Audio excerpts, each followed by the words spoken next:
Greetings, fellow Godless Rockers. I'm Steve. And I'm Tally from Monster on Sunday! In this week's fan vlog, we'll shoot the shit with the one and only Matt Dillahunty, atheist activist and my personal favorite prominent speaker on the topic of atheism. In case you've been living under a rock, please Google Matt Dillahunty to see all the awesome stuff he's done. Watch a YouTube video, or 100, and you'll see why we are so stoked to have him on our show. What's up, Matt? Hey, how you doing? Doing great. How are you doing over there? I'm all right. We made it through the hurricane stuff. I'm trying to get work done around the house. I'm in this weird gap where I traveled a lot between July and September, doing lots of conventions, and I even ran into you guys, which was awesome. And now I've got a couple weeks off, which means it's time to do all the stuff around the house that doesn't get done when I'm traveling. Well, we know that you're on vacation right now, and we're definitely honored that you took some time out of your day to sit with us instead of being on a hammock on a beach somewhere sipping tequila. I figured out there's no such thing as vacation. There's just slightly less active than others, Yeah. Right. All right, Matt, so we've watched so many of your videos, speeches, and debates, and had the privilege of hanging out with you on several occasions. And when you said you'd like to come on our show, we were really excited and thought of a ton of questions to ask. And we hope awesome. And we hope our questions here may show another side of you that fans haven't seen before. Are you down? I am down. All right, so let's jump right into the 34th episode of Godless Rockers. All right. Oh, Matt, the incoming calls you've dealt with over the years of being a host on the Atheist Experience can be intense. And you are abso-fucking-lutely fantabulous when it comes to laying down the law with irrational religious colors. I personally would have lost my shit. So, our first question for you is it tough, and how do you maintain your composure or respect for the person? Yeah, so it does get tough. And there are people who are like, how can you answer the same question over and over? Haven't you got burnt out on this? And, isn't this frustrating? I mean, even on occasion, somebody's like, oh, you've actually managed to convince me there's a God because you have the patience of a saint type thing. There are also people who think that I have no patience at all. The trick for me is, first of all, I love doing it and I care about the conversations. But I try to keep in mind that even though this is my gazillionth episode, it may be somebody's first episode. It may be their initial introduction to secularism, skepticism, atheism, whatever. And also, I've tried to make kind of a game out of it for me, because we know that people are going to change their mind for different reasons. So if they ask a question and you give the stock answer over and over, that's going to bore everybody to tears, and you're going to get bored as well. And so what I try to do is change my answers when to try out something new, to see if a new tact on something might have a better effect.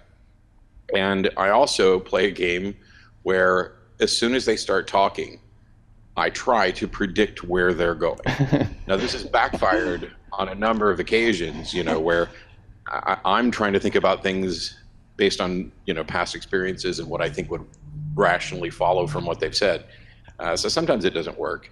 And also, it backfires because sometimes I'll get it right, and then I will interrupt them to go straight to the punchline. And this is frustrating for people who are listening to the show who are like, hang on, I wanted to hear where they were going. I know that you managed to beat them around the corner really quickly, but I really wanted to hear them. So there's this constant, little tap dance and self-censorship, and try to exercise as much patience as I can. Far from perfect, but a lot of it has to do with, just thinking about what your goals are. Do you actually want to change minds? Do you want to get to the truth of a discussion? And after that, it becomes kind of easy. So we're going to put you on the spot here. Shelley Siegel mentioned that you play a mean guitar, and that you guys had an awesome jam session. So we'd like to know, have you written any atheist-themed songs? Shelley's a liar.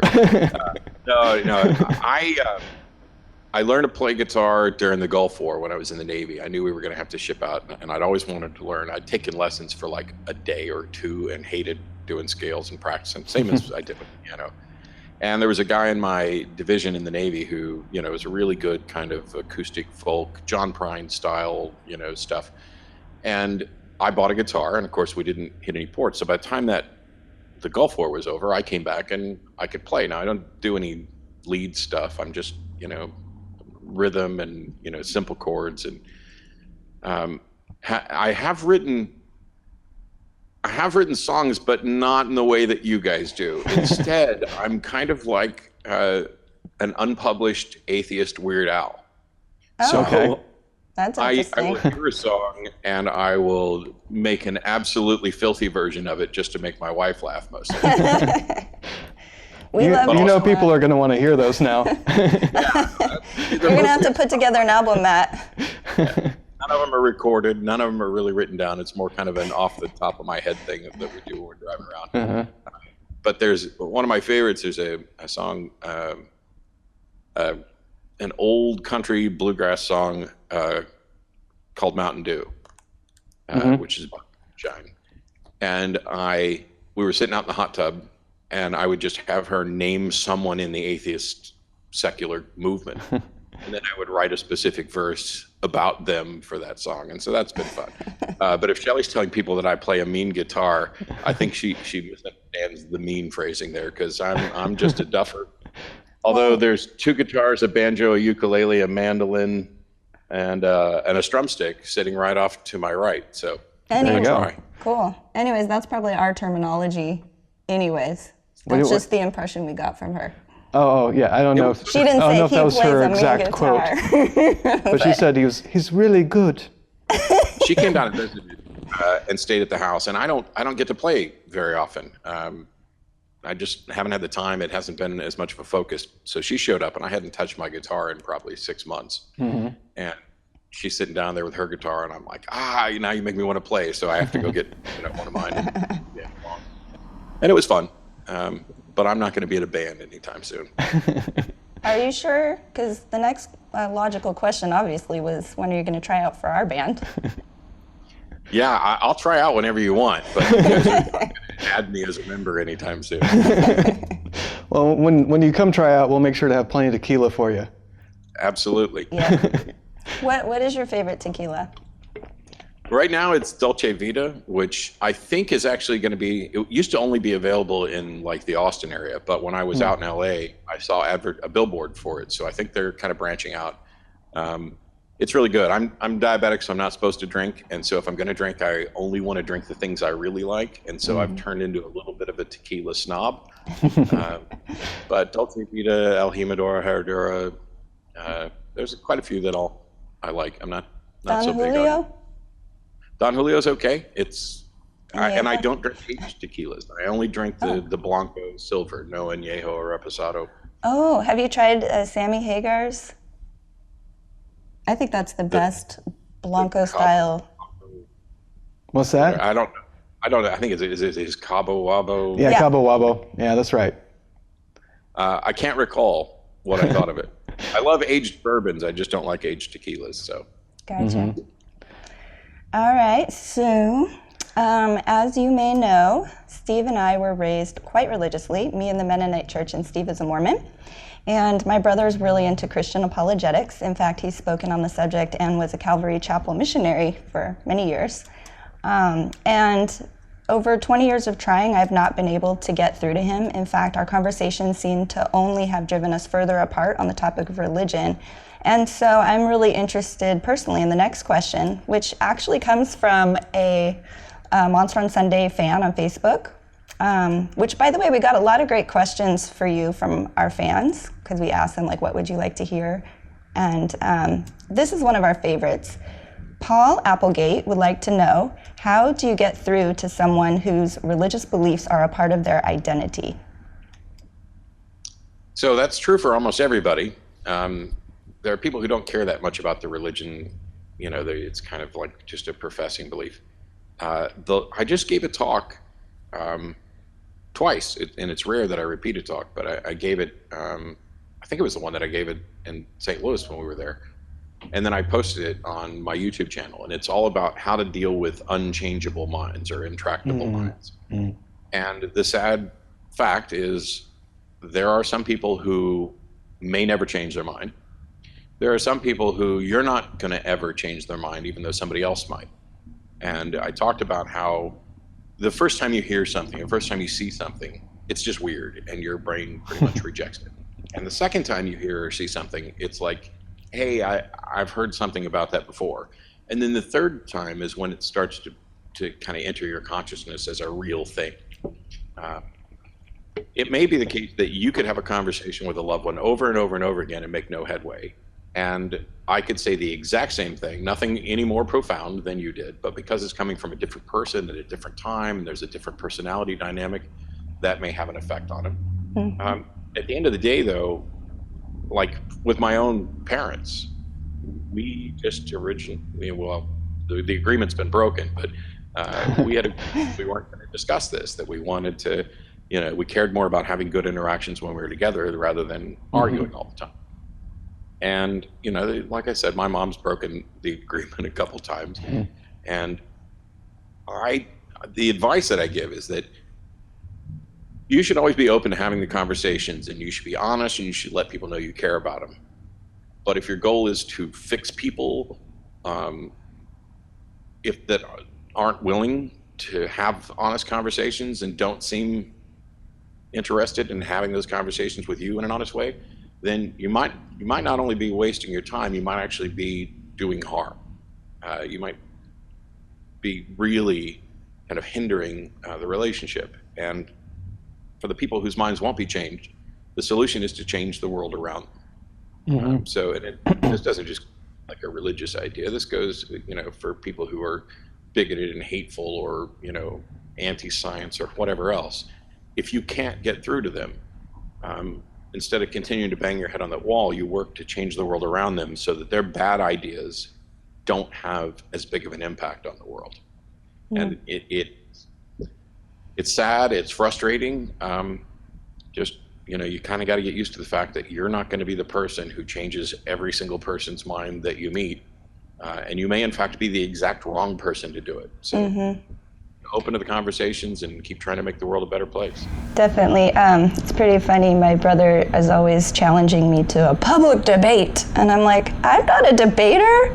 This would go horribly. Mm-hmm. And I've tried to get him to call you guys on the show or like pick you or somebody who's actually debating. But he's just not interested because it's not me. It's me. He really, really wants to convert me so badly that he's just not interested in that. And maybe it's weird because you can't answer this question universally for everybody.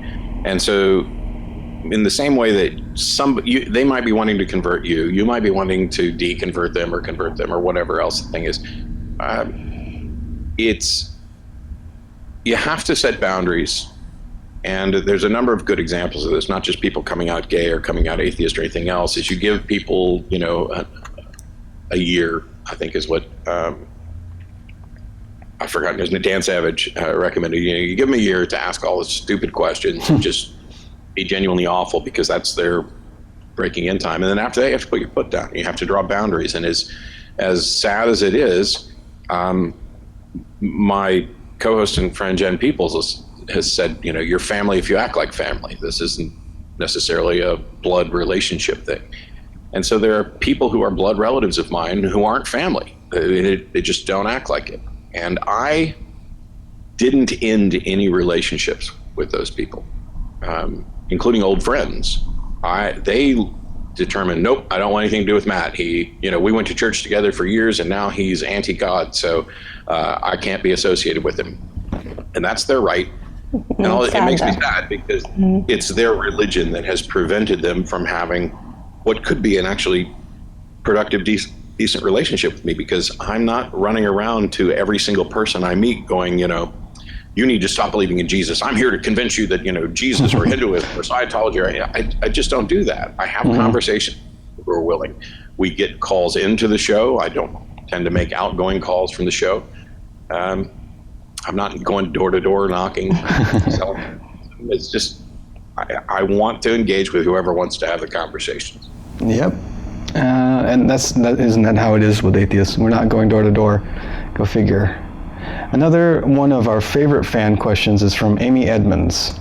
Should atheists have a theme song? Oh, why not?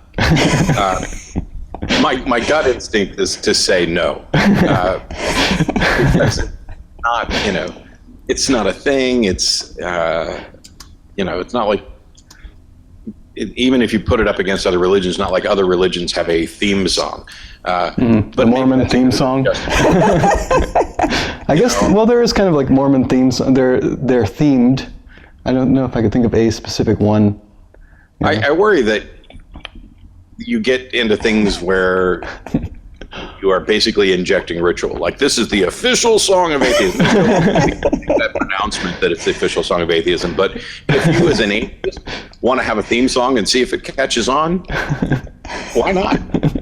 Just make sure that it's not, like a sucky song. Well, that's the thing. And how could you ever get anybody who calls themselves, or the majority of people that call themselves atheists, to agree on what is or isn't a sucky atheist song? Exactly. Good luck with that. My friend Brian Steeksma, who wrote the theme song that we used for years on Listen to Reason. Now, he contacted me out of the blue and said, I didn't know who he was. And he's like, hey, this song just came to me. I know I'd offered you some other songs to use for nonprofits, but I woke up and I wrote this morning. And he sent it to me, and I loved it. And then I sent some feedback back, and I was like, maybe I think if we change this little part here in the chorus. And then he re-recorded it and sent it back to me like 2 hours later. So I think I should get a co-writing credit for this. Wow.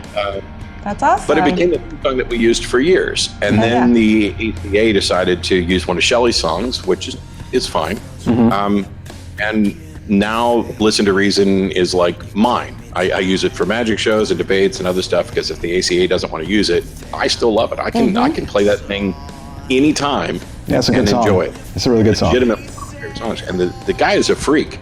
Oh, yeah. I mean, he's amazing guitarist. He wrote everything about that, played all the instruments, recorded instruments, everything. Yeah, it's crazy. I've watched YouTube videos of him, and he just sits down, plays it straight through. Like, okay, next instrument. It's insane. We used to cover that song. When we first started this band, we covered this song, 7 years ago or 5 years ago? When did we start this band? I think we cut out some of the piano parts, or I played them on guitar or something like that. Yeah. But Yeah, we love that the piano song. parts remind me a little bit of like Coldplay style piano. It fits the song, though. It's nice. Is there a recording of you guys doing it? It's like out on YouTube? Oh, no. There is on my computer. No, well, let's leave it there. No, there's not. It's acoustic. And we played a show with Shelley back, our very first show, 1 month after starting the band, and we learned 9 cover songs, and that was one of them. And then we had one original song, which was called Monster on Sunday. And we were brand new. And we played the show with Shelley, and it's on video on my broken computer. So you could never see it. No, actually, we have all those backed up. Yeah. Oh, we do. We do. But I don't think they'll see the light. That's back when we were an acoustic duo, which is something that, if you can't tell by the Marshalls behind me, is not my love. Is playing acoustic guitars. I'd love to see it and hear it, but I don't ever think of you guys as an acoustic duo. No, and it was just a very short time. In fact, it was just kind of for fun. And just to get that show done, because you can't get musicians that fast. The first time we went to the CFI picnic, and they said, you can bring guitars, and so we did, and I think we played a song or two then. Yeah. And then they asked us if we could help with the Shelley gig. And they said, if you want, you can play some more songs. And so we said, okay. Yeah. See, I need to find one of your songs that I can flip, because one of my favorite things, there's a band, they're now retired, but called the Gourds, and they're primarily a bluegrass band, but they did a cover of Snoop Dogg's Gin and Juice that is my absolute favorite version of that song. It's amazing. And I think they started this trend of, taking, or were at least on the forefront of taking popular songs and completely flipping the genre, so that you get stuff like Postmodern Jukebox and everybody else. I'm terrible on the mandolin, but I'd really love to find a Monster on Sunday song and do a jug band version. Oh, that sounds badass. Well, maybe something on the next album, whenever that comes out, we'll work on mandolin. Maybe I'll keep that in mind when I write one of these songs. Although I don't even know how to play a mandolin. Well, and we're good enough on mandolin. Well, you can always simplify the song, It's not as hard as banjo, though. Banjo, I've kind of pretty much, it's just gathering dust, because I really wanted to learn to play it like Scruggs style with really good picking patterns, 2-1-2-1-5, 2-1-5, and I can't. My fingers just don't want to do it. And on an acoustic guitar, I mean, the most I'll do is like Dust in the Wind by Kansas has got some really cool, but you don't have to do the same picking pattern. You can mix it up and it's still very clearly the same song. Anyway, enough about it. All right, so we were speaking of fans, and speaking of fans, the third and final fan question we have for you is from Alex Marin, who would like to know, what is the connection between religiosity and violence? What is the connection between religiosity and violence? There isn't one.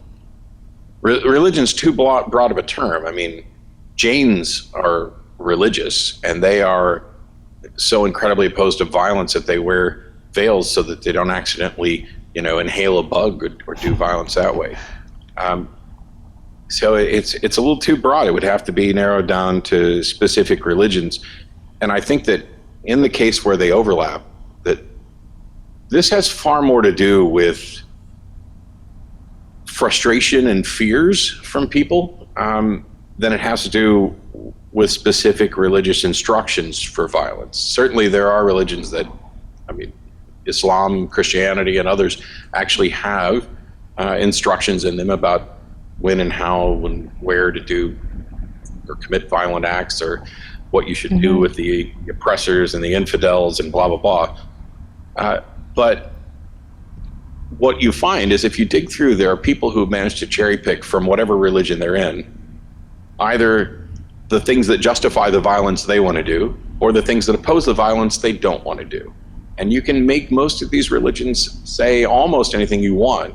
There's some exceptions. You're not going to get, I've even met people who identify as like atheist Christians. They don't believe in a God or anything supernatural, but they're really good with like the words of Jesus. And I just, want to not smack them literally, but figure to point out that I don't think you actually know the words of Jesus. I think you are, engaged in some sort of, I want to have this cultural identity, because I don't find Jesus' words all that impressive. Some of them are cool, some of them are not. So the connection between religion and violence, where that exists, is probably far more about humans and our fears and setting up things. We want to belong to something in some group, those of us that are social creatures, which is most. And in order to do that, we have to make other groups that aren't us, somebody to be the bad guy. And we're so good at it now that even people who agree on like 95% of stuff, and the 5% that they disagree on shouldn't really be that big of a deal. We'll engage in sort of an ideological purity test, dump them in a bucket, and now they are the worst. They are just like the Nazis or whatever. They just I can't be friends with you because you eat mustard on your sandwich and not mayonnaise or whatever. By the way, if you eat mustard on your sandwich, you're wrong. You're just wrong. No, I'm kidding. Mustard's the only way I'll eat sandwiches. But I'm always cautioning people not to speak too broadly, not to engage in hyperbole. But I also think we need to be, and I think this fits in there, caution people against oversimplifying. I'm not trying to beat up on the person asking the question. I just really wish I knew what they were getting to, because to me, it's an oversimplification to just kind of blanket declare that there's a connection between religiosity and violence. I would guess. Oops, sorry. Yeah, I would. No, there are connections. It's just I don't want to, religion and violence, they're like one thing or hand in hand, or it's all violent. Well, yeah. you want to use nuance and stuff? That's weird. Yeah, imagine that. Yeah, I think that probably the biggest problem is that people have lost sight of nuance and don't care. They even just flat out denounce it. It's like, if you're not absolutely in agreement with me, everything right up to here, you are just the worst. I had somebody call me a garbage human the other day, merely because we disagreed on when and where violence might be justified in responding to ideas. Did they really use the word garbage too? They didn't say shit?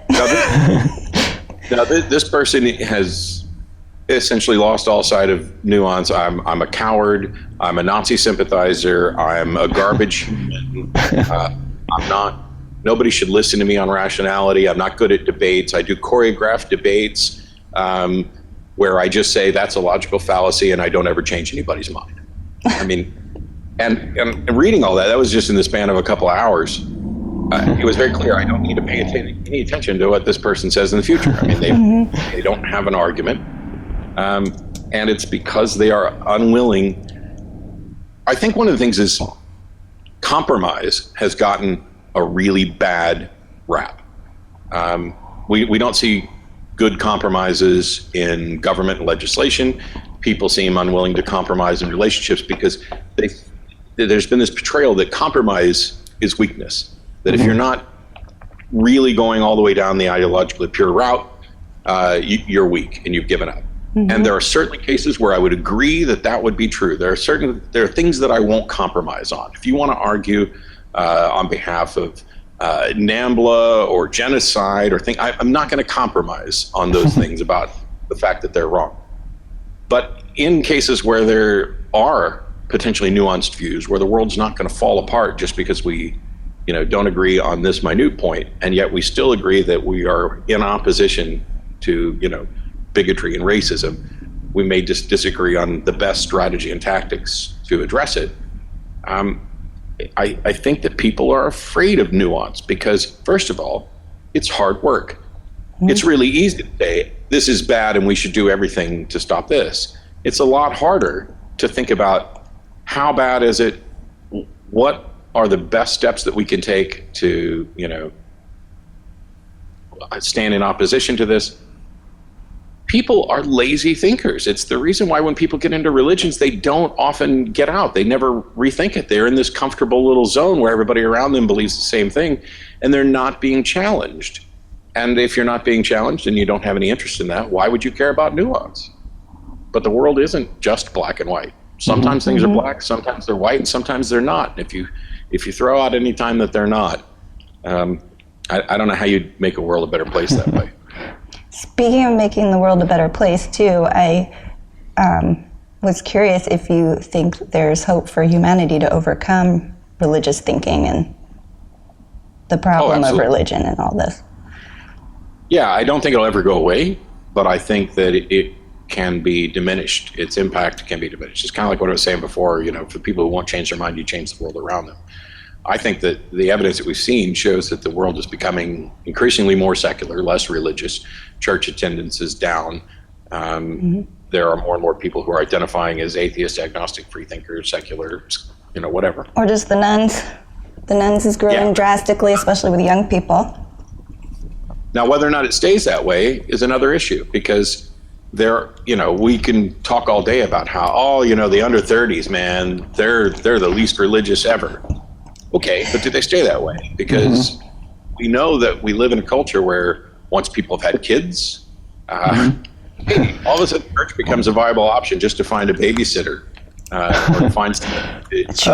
Well, I have to disagree with the viable option. I don't know. To me, it seems like church, if you're getting that cheap babysitting from church, you're getting what you pay for. And I think it's a bad idea. I'm saying to them, it sounds like a viable option. If you're frustrated and you don't know how to deal with your kids, and there's a built-in institution that you have been convinced is good at it, even if you don't buy into all their stuff. We agree there. I think it's a bad idea. I just realized that people go down that route. And as people get closer and closer to death, maybe they adopt religious ideas a bit more. So we kind of got a long way to go before we find out, of the 60% of under 30s that are secular, or whatever the number is, I'm just making it up. Does that remain when they're 50, when they're 60, when they're 70? We don't know yet. We haven't. We'll see. Time will tell. Yeah, I don't think religion's going away in my lifetime. And I'm not even sure how much it's going to be diminished in my lifetime. But we're definitely seeing progress. I'm hearing from people all the time who found their way out for various reasons. I'm incredibly optimistic, but I'm not like, we're going to crack this in 50 years. And even if we do, I'm probably not going to be here in 50 years. I might be. I have a couple relatives made it over 100. So yeah, I don't think it's happening in 50 years either. No. But I definitely agree. I think there's hope for sure. For my whole life, I was the only atheist in a very religious family. And just in the last 4 or 5 years, I've had several other family members come out to me that they no longer believe. And it's like, yeah, what? How? Oh my gosh. I've just been freaking out. Like, I can't believe it. This is so awesome. I don't know if I had anything to do with it, but. Well, yeah, you certainly did in my case. Non-believers in my family who've come to me and they're like, hey, I can't say anything to anybody else, but, I'm with you. And I'm like, cool. I get it. I know that, one of the things that I have a number of goals. I'd love to change the entire world. My goal is not let's get rid of religion. It's let's get rid of any irrational, superstitious idea that is doing harm to people. It's just I tend to focus on religion. I want people to get over the bad information that they've been fed from the pulpit about who atheists are, who secularists are.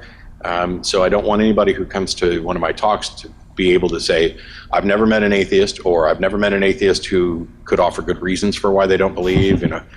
It's getting rid of the misunderstandings. And I think that once you really fundamentally change how much bad information is readily available, there are people who are like, I never thought that there was a choice. I didn't think there was an option for me to either not believe or express that non-belief, or even put a label on it. For years I didn't know what I believed. I just kind of went along with everybody else, and I really wasn't too sure about all this. And I didn't even know there was a name for it, or organizations surrounding it. They just didn't know. And so getting that information out there, I don't know how many atheists we're actively creating versus how many atheists we are helping to self-identify publicly.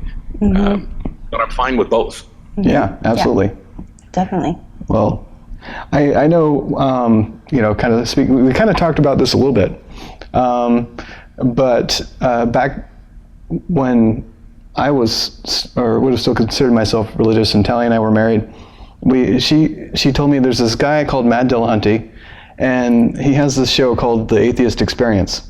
And I was like, okay, whatever. And she's like, I'm just going to play in the background. You don't have to pay attention. I'm just going to listen to this show. And so, of course, I pretended to do something else, and I had like my ear to the door. And I heard you talking to different callers, and I was getting annoyed because I kept being like, well, he's not wrong about that. That's not wrong either. That makes sense. And then I was like, we can't listen to that show again. We can't talk about this. It was probably a year after that she finally convinced me to read a book again and start looking into the subject. But yeah, you never know if it's going to be the first time somebody hears you, and it's not going to happen right away. But things definitely, as you expose people to this idea that there's another way of thinking, that you can be an atheist and it's okay, it can definitely settle into somebody's mind until they're ready to hear it. Yeah, and I've had people, there was a guy who won't tell me his name, but he wrote to say that he used to call the show and argue with me, and then he got fed up with it, but he kept listening. He just stopped calling, and his goal was to make a list of all the things that I got wrong so that he could call in and expose me. And right. That would be a very short list. Well, I get stuff wrong, and I think it was, it's a good exercise that I encourage, but I think it's backward. I think you should be looking for reasons that your view is right, not that somebody else's objection to it is wrong. Because I could be completely wrong in my reasons for why it's not sound to believe in a God, and yet it might still be sound to not believe that a God exists. But he ended up an atheist. He wouldn't tell me his name. But I do the Atheist Experience TV show, and I talk a lot about religion. But and I identify as an atheist. It's right there surrounding me all the time. But I care far more about encouraging skepticism and humanism, as whether there's a God or not. Those things are still going to be valuable. And I repeatedly pointed out that if it turns out there is a God, and he's not a humanist, fuck them. I don't want anything to do with it. Well, we have a kid, almost a 2-year-old little boy, and we were just noticing that it seems like a lot of atheists don't have kids or just have a one or two. It doesn't seem to be a lot of atheists that have huge families. It seems kind of rare. And so, in fact, people go, oh, so good for you that you're having kids. It's like, what? So we've noticed this, and I was just wondering if you think that the reason for that could possibly be because they're a little afraid to bring children into a society that seems so irrational, and there's so many atrocities happening, like, with the terrorist bombing things, and it's scary. I don't know, I feel like I can kind of identify, but do you think that's like a primary reason, or what may be the reason for this? I think it may be a reason for some people. It's hard to say, and there's some really strange observations that I've made over the years about the broader community of secularists. I wanted kids, but I can't have kids now, and Beth and I got married a little late for that, so it's unlikely that we'll actually have kids. It's certainly not without scientific medical intervention. So it's not like I have some great opposition to it.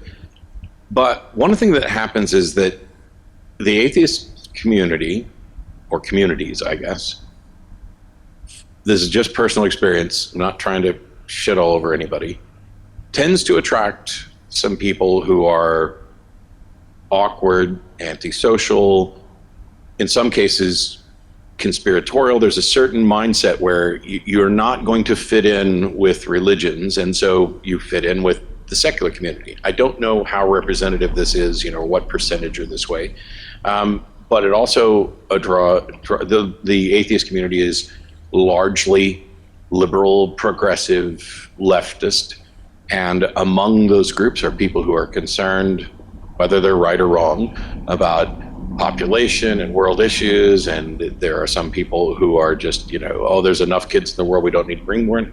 I don't know what plays into people's decision. What I do know is that I don't think it's a catastrophe.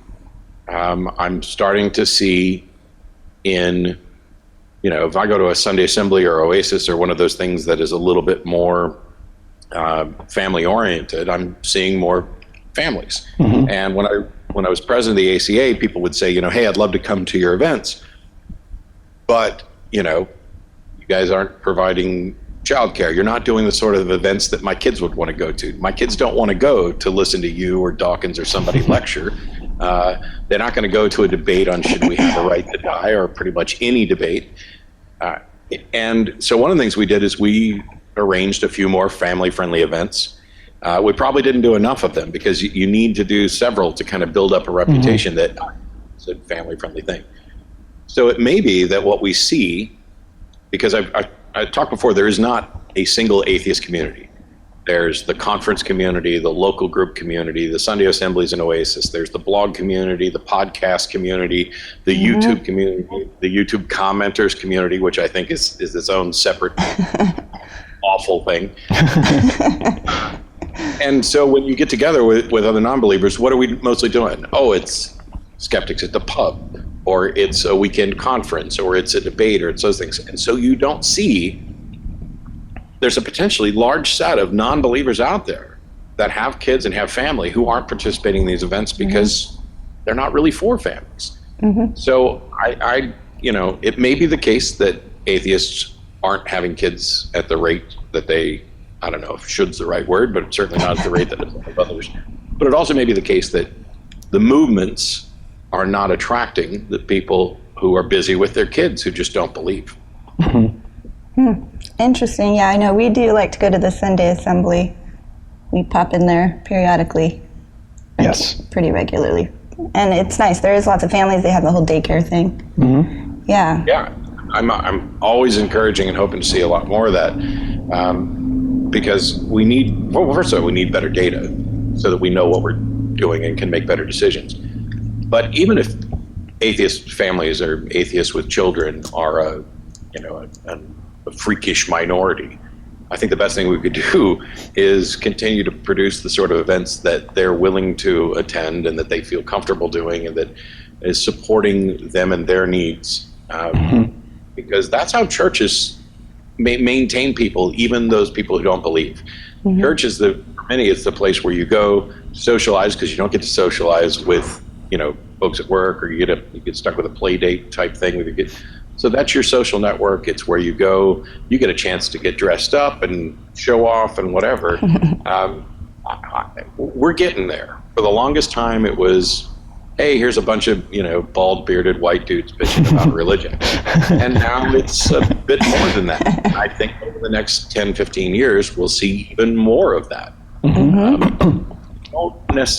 I don't like when people talk about Sunday Assembly or Oasis or these sorts of things as atheist church, because first of all, church is not only just a primarily religious term, it's a Protestant term as well. So you're kind of labeling it based on a narrow subset. And religion stole those things from us anyway, this idea of social creatures and getting together. And, maybe singing songs and holding hands isn't for everybody, but it's for somebody. Why would you? I remember when Tom Flynn, who I've criticized repeatedly, said that if you go to Sunday Assembly, you are not sufficiently secular. Well, I don't know if you are to not only make a no true Scotsman fallacy, but also to declare who is or isn't secular enough. Yeah, that's pretty ridiculous. And I called for him to resign over that, because I don't want somebody in a leadership position in the secular community telling people, oh, well, if you want to really be a secularist, you cannot go to Sunday Assembly and Oasis, the sorts of things that some people enjoy doing. These purity, basically this purity tests that people like to throw around on the internet, or it's ridiculous. It's disgusting, really. Yeah. I'm all in favor. Let people do what the hell they want. I thought we were all in favor of freedom and everything else. Please point to the harm that's being done by some people getting together and taking their kids to Oasis Sunday Assembly like that. If you can find the actual harm and not just your sky is falling, this isn't the shit that I like kind of harm, okay, then maybe you can change my mind. Yeah. No, if you don't like it, don't go. I think no one's forcing you to go to Sunday Assembly. Or Oasis. I actually haven't heard of Oasis, but I guess it's a similar thing, because you keep grouping them in. But I do know that it's a lot of the same people that we used to see at all the events, drinking and having fun. Now they've brought their kids. It's pretty cool. All right, well, let's see. Okay, so children are our future, and we've come up with the Firebrand Atheist Festival concept, which would highlight the creative arts and may help to attract young people to the atheist movement, as well as to help bring atheists of all stripes together to bolster the movement in a new, fresh way. When we spoke about it at the Gateway to Reason conference with you, you seemed really excited about this festival idea, and we were just wondering if you'd like to share, what is it about this idea that excites you? Well, I'm always looking for new ways to help make the world, get to atheist normalcy, help to make the world more secular, etc. And conference attendance is, from my perspective, on the decline. And because of that, people are trying different things. And some of those things I think are just genuinely awful ideas. And okay, you get to make your mistakes and everything else. But Margaret Downey had convinced me several years ago that what the community needs, and this was probably even before Sunday Assembly and Oasis got popular, is more people telling their stories. Not, hey, let me get up and give you a lecture on, science, or here's what's going on with the Christian community, here's how they're infiltrating the schools. All that stuff is valuable. But what makes people connect and feel like they're part of this is for people to share their stories. Now, my wife has told her story at a number of conventions, and it's always been incredibly well received. And when I talk about real interactions with real people and my past and everything else, that resonates with people, because there's a lot of people out there who feel like they're the only ones. Oh, I've never met another atheist. There's no other atheist around me. I didn't even know. That was me for sure. And, when you guys talked about this idea for an arts festival, it was like, oh yeah, why the hell haven't we done that yet? I mean, just if it was only music, we could easily have an entire day or 2 or 3 filled with just musicians. But go beyond that. And maybe comedians and... Yeah, if you add in comedians and you add in, secular artists and stuff. And little tastes of this have been tried. I remember one of the conventions had like an art show. Beth brought her stuff, and some of our friends, some of whom are painters, and some of them, the physical arts, or that's not the correct term, classical arts. They brought stuff. And then at various conventions, we'll have, hey, here's a couple comedians, and here's a band to play something, or we're going to get Shelley up, going to do a show or whatever. Those, I think, one of the reasons nobody's kind of jumped on this to make a festival is because some conventions have structured the order of events in a way that isn't conducive to that. So you sat around all day and you listened to jackasses like me talk. And then at the end of the night, for the adults, we want to have some comedy. And so that's not as well attended as the rest of the thing. And so there may be a perception that this isn't really something people are interested in. And yet we know festivals fill up. And so if you just marketed the whole thing as a festival, I think even if it turns out to fail, I think it's something that absolutely has to be tried, because it's not going to work. And it's going to be, maybe something you have to try a couple of times in a couple different places.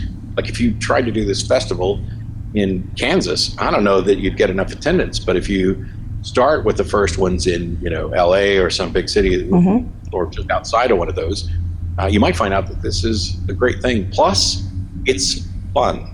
And so much fun. I can imagine it in my head when I thought of the idea. I'm like, Steve, I have it. I know what the movement needs. And I was so excited because the idea in my head, just like a rock concert festival thing, just pure excitement going on. 2 stages, one thing after, in a band. They stop comedians up. They stop band. It's one thing. And booths with artists maybe. And I don't know. It's something that everybody could get along about and just have a good old time. And hear from other people in the movement besides just speakers, There are people who have these other voices. Yes. And I think that there's people who have this perception that, the atheists are the intellectual, snobbish jackass.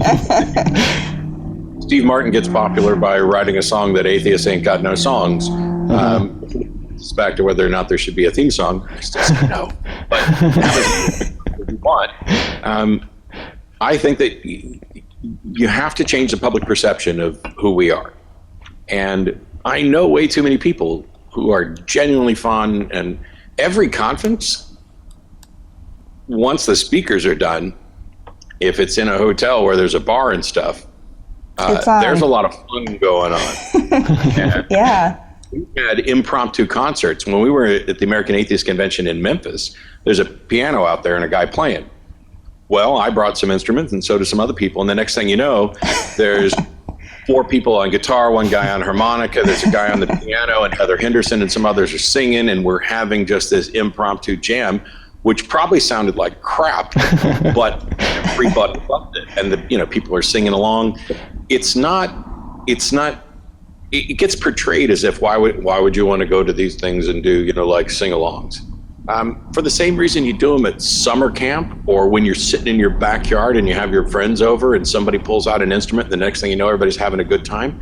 It's because those are the things, that make us who we are, and people enjoy it. It is not like we're encouraging atheists. Okay, now please open your hymnal. So I'm really excited about the possibility of doing this. I hope it happens. I hope it happens frequently, and I hope we find out that it's an amazing success that really gives people some fun and gives people outside of the movement a different perspective on who these people are. Oh, yeah. Sweet. All right, thanks for that, Matt. Sure. And okay, so here's one of our final questions, and it's a 2-part question. And that is, in your current activism, what topic really pisses you off? And on the flip side, what really inspires you about, I guess for lack of a better term, the atheist movement today?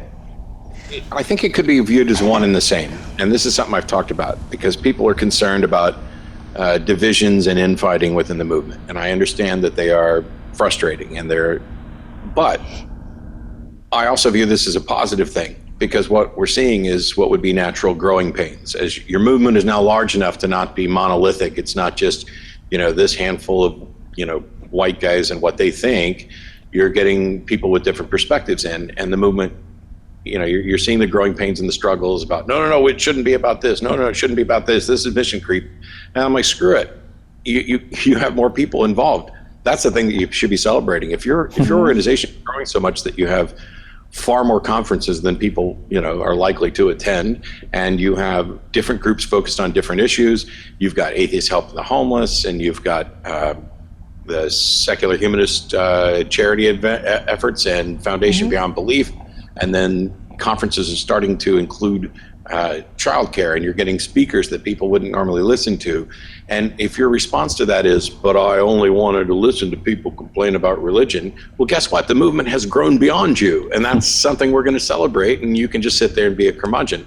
And so while it's certainly frustrating, and some of it will piss me off, I've never required my friends to agree with me on everything.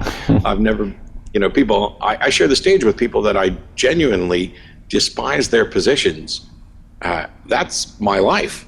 And when people act like, oh, no, this is just too divisive, it's too divisive, I don't tend to view it that way, because the solution to bad ideas and bad information is better ideas and better information. And I am incredibly optimistic from the number of people who I meet at conventions who are like, oh, thank you and your show and these debates and other stuff, I've found my way out. And I'm sure there are other things, but Christian apologetics, which I engage with apologists and evangelists all the time, none of those ever piss me off. Matter of fact, they're almost boring and predictable and a little sad. And that actually makes me optimistic too, because the fact that they're boring and predictable and a little sad shows how easy it is if you get people to care about truth, if you get them to care about skepticism and critical thinking, if you get them to care about humanism, the religious crap falls by the wayside relatively easily. And I've talked about before how I think the fundamentalists are the prime target because they have the most rigid foundation. You knock it out and they're done. It's the liberal theists who have managed to massage their beliefs so that they're all rubbery, that you can't really attack. It's like, oh, well, we never said we took the Bible literally, and of course some of it's wrong, and we're all just a bunch of blind individuals trying to describe an elephant in different ways. Okay, show me the damn elephant. Yeah, it's kind of like I feel like people, well, like I was speaking about my brother before, it's like I feel like he's built a house of cards. And just a few of those could change, like you said, just starting to think more skeptically, or, wanting to have the answer. Like in your conversion story, you just wanted to have the more answers. You wanted to know if what you believed was actually true, and you really cared about the truth. Just that tiny thing, that was a little card that pulled out from under your stack. And kaboom. So it doesn't take much, yeah. Caring about the truth is rough on religious beliefs. But it gets back to where I was saying before about people being, lazy thinkers. That's one of the key things is, do you care more about whether what you believe is true, or whether it's comforting, or whether it's popular, or whether it's the same thing that people around you believe? Because if you're willing to take that step, like when I finally found my way out of religion, I spent and continue to spend a great deal of time thinking, what is my position and why? Because, hey, what's my position on the death penalty or abortion or right to die or any of these other things? Because those used to be informed by my religious beliefs. And now I either have to say, oh, I don't know what my position is, which to me, I cannot. I mean, I'm fine with saying I don't know, but it just seems overly lazy. And so it's, okay, some of my positions changed when I found, when I gave up my religion. Some of them didn't. They just got new foundations. I'm still opposed to killing people. It's just, my reason for not killing people has nothing to do with whether or not a God said don't kill people. It's because I recognize I have to share space with people. And if I encourage the kind of world where it's okay to kill people, then I'm likely to be killed. How freaking hard was that? Yeah, simple. Oh, that is so simple if you just think about it for 2 seconds. Well, in my mind, actually, a lot of the real moral positions that people hold You know, if they're a genuine moral person, have way less to do with their religion than they might think. Well, the moral question comes up, and I used to joke that every debate, no matter what the topic was, it turned into a debate on morality. Because I'd do it about whether God exists, and it would turn into a discussion about, well, if there's not a God, then anything's permissible, and blah, blah, blah. I think morality is generally simpler than most people make it out to be. Not that we have all the solutions and understanding, and I just don't think it's nearly as hard. I think that everybody comes by their moral views in pretty much the same way. It's not like you're born knowing right from wrong, you're taught it. And so when you're teaching people positions and it's based on flawed reasoning and, religious proclamations, that's a problem. And so when you remove that, how do you figure out, like we just did with killing people, how do you figure out what's moral? There are some where the answers are really simple and obvious, and there are others where it's complicated. What frustrates me is that religions seem to many times get the wrong answer to some of the easy ones. And if we can't get to agreement on that, how are we ever going to face the more complex problems that are coming down the pipe? When you talk about a potential future of cloning and the potential moral implications of cloning, well, you can't even have a conversation if one person is starting off with, well, God is the one who creates life and can take it away, and you don't get to do that, and blah, blah, blah. That doesn't help us at all get to an understanding of what we should do to have a better world. Mm-hmm. Yeah, and that's definitely a tougher question than whether we should kill people. Yeah, I'm pretty sure almost anybody can figure out good reasons to not kill people without any intervention from holy books or gods or me. Yeah. All right. So, Matt, you're touring around the country, speaking at events. You've talked with Richard Dawkins, Lawrence Krauss, and you'll be talking with Sam Harris. That sounds exciting. So Sam and I have only met one time, and it was at a book signing in Austin. And like I mentioned earlier in the show, I don't really listen to podcasts. I've not listened to a full episode of his, although I've read summaries of some things, and there are clearly some things that I think Sam and I disagree on. But the first time we're going to be doing an event together is coming up October 1st in London. So I'm at the end of September, I'm going to Milwaukee, and then I'm moderating a debate until 5 p.m. And then I step off the stage, jump in a car, rush to the airport to catch a 7 o'clock flight overnight to London, because the very next night, Richard and Sam and I are doing an event there. I think I've got like 4 or 5 events with Sam in the next few months, and the same with Richard and Lawrence Krauss. Yeah, it's cool. I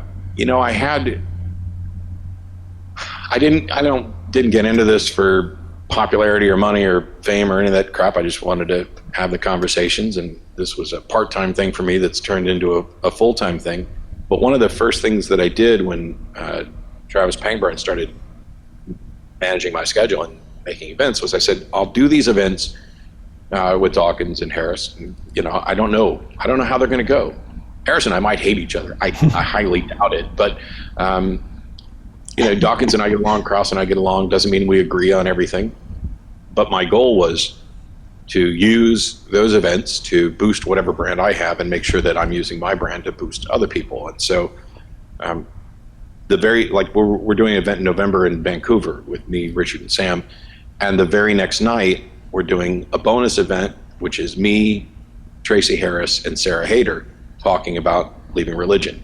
I'm going to be doing events with, cool. I've got a list of people I admire, people who are friends of mine. I have some really cool friends. And so I'll probably do stuff with Seth on occasion, and Callie Wright, and David Fitzgerald, and others. But it's, to me, the message is the most important thing. I'm irrelevant. I'm just, people are like, oh, Matt's so awesome, or whatever. No, I just talk. Oh, you changed my life. No, I didn't change your life. There were 1,000 other people who heard me say the same thing, and they didn't change their mind. You listened, and you were willing to change your mind. So take credit for it. Own your life. And by the way, that also means you can't blame me for stuff, because I'm just talking. Yeah, but you're also, very entertaining. I mean, you're an entertainment personality. You're my favorite speaker personally. I love all of your personality things you do. I think the other thing is that people, like I was talking about a little bit with my story, is that, yeah, sure, they were ready to change their mind a bit, but they probably didn't mean to at all when they're listening to you. And that might be why it seems so profound, is because in my case, I had no intention of changing my mind on the subject of God ever. It comes as kind of a surprise, because my goal was to be the best Christian I could be. I felt that I had an obligation under 1 Peter 3:15 to give the reason for the faith that I had. I wanted to be able to convince my atheist friends so that I wouldn't get to heaven and have God say, hey, you love this guy like a brother. Why is he rotting in hell? Because you didn't do your job and share the gospel with him. It was an absolute attempt to be the best Christian I could be. Turns out the best Christian you can be is an atheist. But yeah, I'm looking forward to the events and stuff. And I'm not going to talk about people behind their back or anything, but I've had really good experience with people, and I judge people based on the interactions that I have. Yes, if there's other information, and somebody may be awful on something else and there's evidence for it. But by and large, when it comes down to, can we communicate? Are we actually open to having an honest communication? And I don't mind sharing the stage with people that I don't agree with, because I want, granted, and I'll probably talk about this next month in a freebie video. David Duke, who used to run the KKK. If I was putting together a convention, I would not be inviting him to speak. I'm not going to give him a podium. I'm not going to give him a mic, because those aren't the ideas that I want expressed. Would I be willing to debate Duke? Probably not, because his views aren't shared by a significant majority or a significant chunk of the population that I think we need to go after. I don't need to debate him for the same reason I don't need to debate other fringe bad ideas. The same isn't true when you talk about religious ideas, when the majority of people buy into some religion or another. But I don't necessarily know that I need to spend time debating a young earth biblical literalist creationist. It's difficult to decide, what's the best way to engage in order to counter these ideas? Because I could put on a conference where someone who's incredibly knowledgeable about young earth creationism or about the KKK or whatever, and yet is opposed to those things, comes on and talks and gives people the information, tells them what's going on in these and what the counters to these are. It's not dishonest to not have both sides there to represent their views, if their views are actually being accurately represented. If I tell you that the KKK, hates black people, they're white supremacists, that's accurate. Oh, well, they don't actually hate black people, they just don't want them around. Okay, well, now you're picking, nits. That's a weird place to splice it. Yeah. But it's the sort of thing that everybody gets to decide how much time they're going to invest in listening to people who have views that are in opposition to theirs. And I spend a great deal of time listening to people whose views don't match mine. Because actually, this ties into the atheist experience. I was writing for websites on the internet after I found my way out of religion. And somebody at work said, hey, there's this atheist TV show in town that broadcasts on Sundays. Are you familiar with that? I said, no, I don't know anything about it. And somebody says, oh, you should watch. And I was like, why? Why would I want to listen to a bunch of people I already agree with? They're not the people that I'm trying to reach. I don't need to if there's a bunch of people, if our goal is to cure cancer, why would I need to go listen to a bunch of people who already agree that our goal is to cure cancer? I need to go to people who are opposed to curing cancer.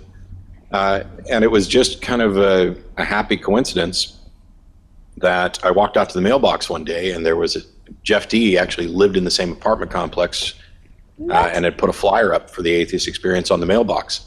That's crazy. And Didn't know that. I happened to check it on Sunday, and it was like an hour before the show came on. I was like, hey, I'll watch that. And I watched it, and I called in, and then I went to the after show dinner, and then The next week I was in there answering the phones and working behind the scenes and learning the technical aspects of it. And a couple weeks or a couple months later, so that was December, so it was like January, February. No, it was March. So it's 3 months later. Jeff D didn't show up for his week, and Ashley asked me to fill in, and I did it, and I loved it, and the rest is history. It was divine intervention. And I laugh about that because you hear that crap all the time. Oh yeah. That's just too unlikely to be a coincidence. Wait a minute, isn't that by definition what coincidence means? Otherwise, why do we even have this word? I did want to ask you, would you please, Matt, tell our fellow Godless Rockers where they can go to find out when you'll be in a city near them, or how they can support your endeavors? You have a Patreon. What do you got? What can they do? Absolutely. So the first stop is probably mattdillahunty.com. There's a calendar up there with events, although we're still working on it so that it's a little easier to search, because right now you actually have to have it open and say, let's scroll through months and see where Matt's going to be. We're working on a thing for upcoming events and sort of like, targeted notices, so that if we're going to San Francisco, we, just hit up Facebook and social media and say, hey, here's where he's going to be. But the calendar's there and it's at least working. Patreon, for those who don't know what Patreon is, Kickstarter is give me a bunch of money and I'll do something. And Patreon is I'm going to do something, whether anybody gives me any money or not, and hopefully some people will give me some money. Mm-hmm. And so if you go to patreon.com/atheistdebates, that is the project that pays my mortgage and hopefully educates some people. I post the debates that I do. I post reviews of those debates, and then I post detailed looks at various arguments, Pascal's wager, teleological argument, whatever. But it's not geared to, it could benefit people who want to do formal debates, but that's not just the focus. It is, let's teach people my thoughts on different ways to look at the arguments. So when somebody says, hey, look at the trees, you should instantly know they're getting ready to make a version of the teleological argument. And if you have a good understanding of that, you're prepared to listen more intently to what they're saying. Because if you're presented with something you haven't heard, you don't understand, you're going to be thinking off in some direction and miss what they're actually saying. Mm-hmm. But if you've heard and understand teleological arguments, then you get to focus on what specifically might be different about their version. Is it better? Is it worse? And why? So we kind of do some plain language stuff. One of my favorites was Y'all Just Want to Sin. Or you can also Google Atheist Experience. It doesn't take that much effort to find me. But yeah, mattdillahunty.com and patreon.com/atheistdebates are the two main things. And you can follow me on Facebook and Twitter, and I tend to announce where I'm going at least a week or so ahead of time. Sweet. All right. Do you have any questions for us? I think that's a wrap. When are you guys coming to Austin? When we have a gig there. Yep. Well, let's see if we can't work on that. There we go. That'd be fun. But you guys for having me on, and hopefully you edit this down to something that's manageable and looks good for all of it. Yep. So now you know where to see his awesomeness and support his activism. Thanks again, Matt, for taking part in our show. Thank you. Oh, yeah. It was great having you. Okay, people, if you enjoyed this episode, please check out our last interview, The Mormons on the Inside with David Fitzgerald, by clicking right here. And please consider supporting us on Patreon right here. Don't forget to like, share, comment, and subscribe so you never miss an episode. See you next Sunday at noon. We're Monster on Sunday. Thanks for joining us on Godless Rockers.